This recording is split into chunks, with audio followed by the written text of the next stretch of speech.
doing all right today? Good. We get to see Richie. Yeah, pretty special. No, actually, great honor. Richie Brown being named SEC Defensive Player of the Week. I thought had a heck of a game. I know that's the second time in his career he won it, but you know, in won it last year against Texas A&M, had 3 interceptions. You know, which statistically is, you know, I mean, I don't have 3 interceptions very often in a game. But I think the type of game he played this week was very, very deserving. The effort he played with, the number of tackles, just, you know, I mean, it was all over the field. You could feel his impact in the game. So, want to congratulate him for that great honor. You know, one thing I think coming out of that last game, we came out pretty healthy, which is good. I thought it was a good physical, hard-fought game. We found a way to win a great team victory where everybody had to do some different things during the course of that game for us to win. And, you know, and that's a lot. You can build a lot off of that moving forward, you know. So, I mean, I think our guys are healthy. I think they're tired. I think there's probably, only once this year we've probably gotten, they've had an opportunity to be home before 2 or 3 a.m. Their apartments or their dorm rooms so far this year, and probably be another 3 a.m. or this week. But you know, when you look at how that game went, I thought that we have a lot that we could build off of from that game in all 3 phases of the game, of guys making plays when we needed to make plays, executing a team win, not, hey, offense did this or the defense did that. As a full team, we did what we needed to do to win. We're going to have, you know, but moving forward, that's what we need to do to succeed. We're going to have a really tough opponent this week with Texas A&M, another top 25 team that we're playing on the road, biggest stadium in the SEC. At night, it's going to be a loud crowd, a raucous environment against a team, I think, that offensively, you know, they got one of the top quarterbacks in the SEC, and he's got a lot of talent around him, a lot of playmakers, and different guys he can get the ball, not just one. He's got a lot of different guys he can get the ball to, and they can do something with it afterwards. With an extremely explosive offense, I think probably the best defense we've faced so far was speed on the field. They got a lot of speed out there on the defensive side of the field, and not just pass rushers, but interior D linemen with speed, linebackers that run well, and a really fast secondary. You know, it's going to be a huge challenge for us, and we're going to have to play an excellent team football to find a way to get a win. But that's, you know, that's what you got to do. You got to go in the, you know, tough road environments, stick together as a team, play great team football, and find a way to win.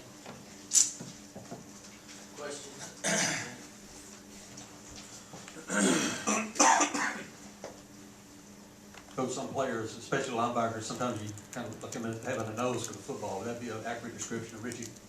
You know, I think so. I think, you know, he's really developing and coming along. I think, you know, again, last year he was a guy that played a bunch, but wasn't the guy out there. You know, as a Mike linebacker for us this year, you want to see a guy who's going to make a bunch of plays. And I think he did. I think his athleticism really showed the other night. I mean, him running the ball, being able to run and make some, you know, not just the tackles, not just making the tackles in between the tackles and making those inside plays, but his ability to go run plays down in the perimeter, I thought was fantastic. How much does an opponent's strengths and weaknesses account for the game plan compared to what you guys want to do well and what you do well? Well, an awful lot. You know, because that's the balance right there. You know, we're not going to, you're not going to change who you are. You're going to do, you know, build around your strengths. But what you're looking for is how we can utilize our strengths and what things that we do well cause them problems. And, you know, that's why I guess we work those long hours, you know. Should be doing it. I mean, if you check my Twitter, you think it'd be pretty simple. Sometimes I think if this coaching deal shouldn't be really that hard if you ever read my Twitter account. But we actually do spend a lot of time trying to create those mismatches out there on the field. Coach, I know you and John Chavis know each other well, paired off many times before. What have you seen from them on defense so far this year? Yeah, I mean, boy, I think the first time that I saw John Chavis defense was I was coaching at Syracuse, '98, we played Tennessee. They had a pretty good defense that year too. Leonard Little and Al Wilson and some cats. But no, you know, he always tweaks. He's got his package. You know, he's going to take his package and then build it around the strengths of his players. You know, they're going to be very, very aggressive. You know, I think having really athletic defensive ends plays to his strengths of what his defense is, and he has that.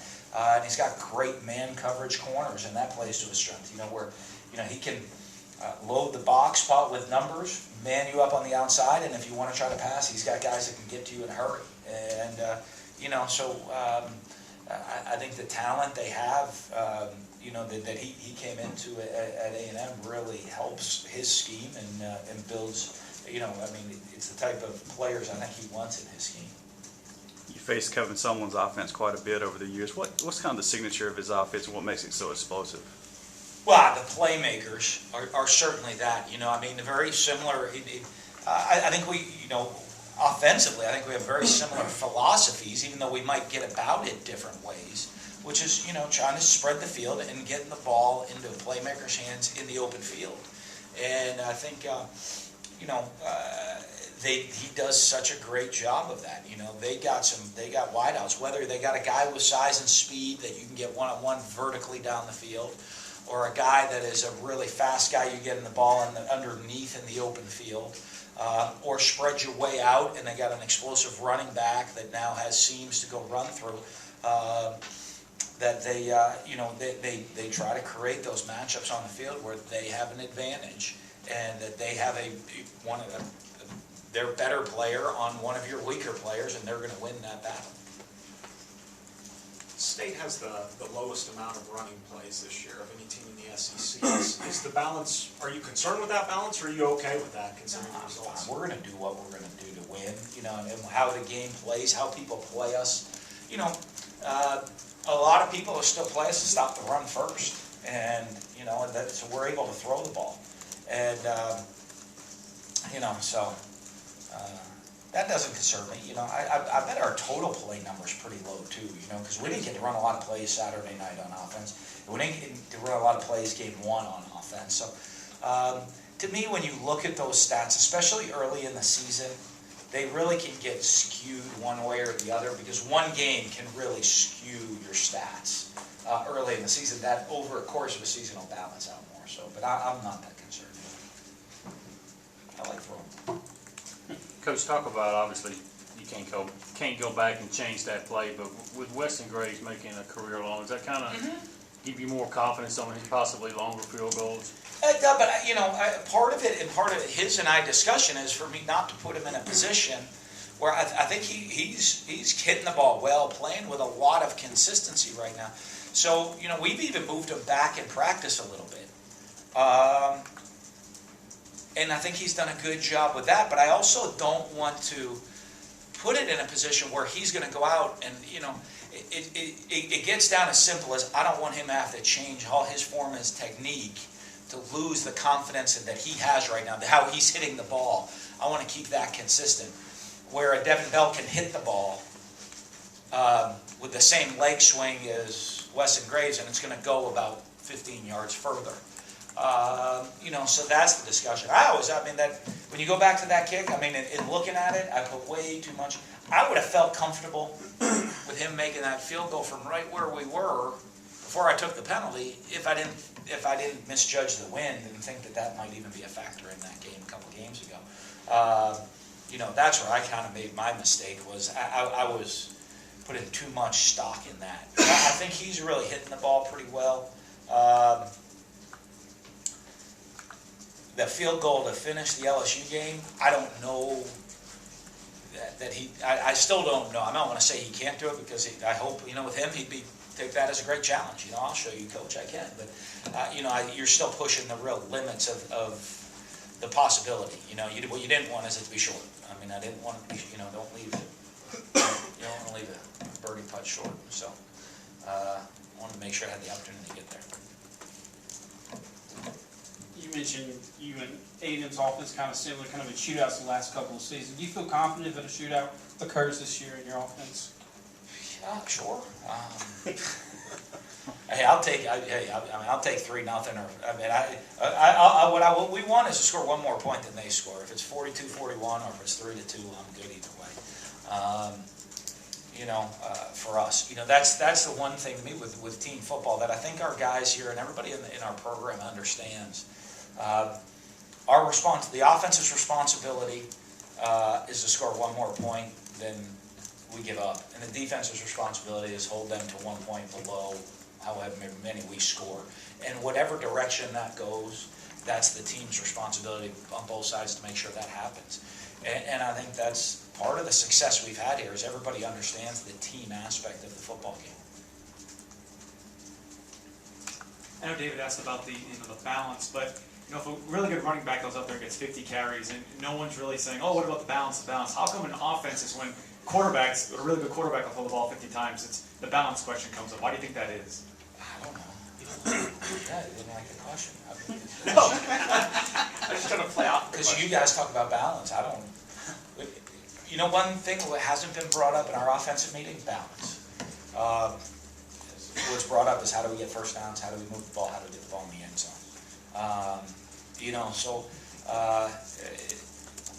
I'm good with whatever's working. I want to go with it. If we're running the ball, we're going to keep running it, and we're running it really well. I'm going to, see if you can stop us. If we're throwing the ball really well, we'll keep throwing. I think, part of it, you get into the game the other night, we came out, I think Dak started 10 of 11 passing. And we got some really good players in the perimeter. That you start looking and say, hey, our quarterback's hot. We got some guys in the perimeter. Let's keep making some plays down the field and keep them on edge. And I think it starts to kind of go that way sometimes, And then you also get into situations where, late in the game, we're up 2 scores in the fourth quarter. We want to run the ball. They know we want to run the ball. Everyone's standing on the line of scrimmage. It's not the easiest situations to go run it into. So I kind of, and when you have an older quarterback, in those situations, I don't mind throwing it, and putting the game in his hands. Manny talked before the season about being a good tackling team. Kind of what's your assessment of the tackling over the first few games? I think we've gotten better. And I think especially with guys that have not played a lot of football. Because I don't know how many game reps you get tackling. It's different on a Saturday night. Now, one, for health reasons, because we're not sitting there tackling at every single practice. Now we're doing tackling drills at every practice. But I'm talking about the ball's been thrown in the open field, and I'm a safety coming downhill, and there's nobody behind me. That doesn't, you can't simulate that in practice. And so I think, the more that we're playing, the more experience some of our younger guys are getting, the better tacklers we're becoming. And a lot of those guys. And and obviously we're going to have to be a great tackling team this week with the athletes they're going to put in the open field, because if they make you miss, they can go score with it in a hurry. I know we talked on some Saturday about the red zone defense and a lot about the strength program and all that, but as for Manny himself, is there something about his approach historically that makes him good there? Yeah, I just think the aggressive style of play and what we play, he does a great job of trying to get you out of rhythm and taking away what you like to do. And, if you look at us a lot of times in the red zone, we create a negative play in the red zone. We put you off schedule there. It's harder to recover at that point, just because there's not as much field to defend, and if we can get you get into more longer down distances in the red zone, it's harder to punch the ball in. You mentioned Saturday that you liked the offensive line a little better in run blocking. When you go back and watch the film, what do you see? With the run blocking of our line, I think they're doing a better job. We actually, I think one of our better running nights was Saturday with the offensive line, to be honest with you. Even though the numbers don't show, we just didn't attempt that many runs. And the ones we did were kind of late in the game, running out the clock at times. But I saw some things I really liked with our run blocking on Saturday. I did, and I thought we missed a couple of cuts with the backs. And whether it's a receiver motion in or one of our running backs, I think they missed a couple of cuts right there. Same with the quarterback. I think we had 1 or 2 quarterback runs. I don't think we read those properly, where we actually had guys covered up and we made a bad run with it. You know, so I thought they're moving in the right direction for us. Not that spirits were in a terrible place after the LSU game, but was there a sense Saturday of, okay, SEC win number 1 and, you know, going into another tough test this Saturday? Well, I think for our guys, I think that was a big game. You know, like I said, I don't know that. I'm sure everybody wants to go in and say, hey, as you're going to win the SEC West undefeated. I don't know that doesn't happen very often. So, but once you start hitting 2 losses, or especially early in the season, you're harder to come back from. You know, when you look at the goals of a team, which is, you know, what you want to accomplish, which is to win the West. That's all we can control right now. I think that win keeps you going in that direction. Now, obviously, with another tough test coming this week. You know, I think for the spirits of the team, it certainly helps getting that road win and the confidence of our players of being able to go into an environment like we were in on Saturday at Auburn and get a win. That's a tough place to go win. It looked like Saturday Dak was really working through his progressions and was dumping the ball off a lot. How did you see him in that aspect of the game of working through his progressions? I thought really well. You know, I don't think he made many bad decisions. You know, in the course of the game, I think he missed a couple of throws here and there. You know, and he's got to set his feet. You know, I think once or twice he didn't have his feet set the right way, and you know, when they were bringing a lot of pressure, he could have slid a little bit better. He kind of threw off his back foot once or twice. You know, which are little things, and I know that he and I talked to him. I mean, when I'm talking about that, that's not something easy to do right there. But I thought he did a nice job taking what they gave us, you know, getting through reads, getting through them quickly, distributing the ball. I don't think he forced the ball in anywhere on the field, and you know, and did a nice job in I thought he played really, really well on Saturday night. Derunya had another big touchdown catch this last Saturday. What is it about him? It seems like the bigger the game, the more he shows up. Well, I think he likes that. You know, I mean, that's just kind of him. I mean, he likes the big games. You know, I mean, he's from Alabama, so going home to his home state obviously is a pretty big deal. But you know, I think a lot of guys, sometimes the bigger the stage, the more either, you know, the lights come on. That's when they want to go be, you know, the starring role people, you know, and you know, he's that type of personality in big games. He wants to make things happen, and you know, and I mean, he's got such great size that, you know, you're going to play him man to man. He's a tough man to man matchup, you know, because he's got size and ball skills. You like to pass the ball a lot. You were saying, how do you prevent, you know, the Texas A&M running sack attack, I guess you could call it, from getting in there? They lead the SEC in sacks. Well, I mean, obviously they're talented. We're going to have to just make sure we're doing a good job protection, whether we're keeping more people in protection that way. But you know, and we got to get rid of the ball. You know, I mean, the good thing is if your quarterback's making good decisions, and you have the opportunity to get rid of the ball quick, that to me is as much as anything that can really you know, help the pass protection. Is you don't want your quarterback holding the ball, and especially, you know, you look at a guy like Dak where he can get pretty quickly through some progression reads.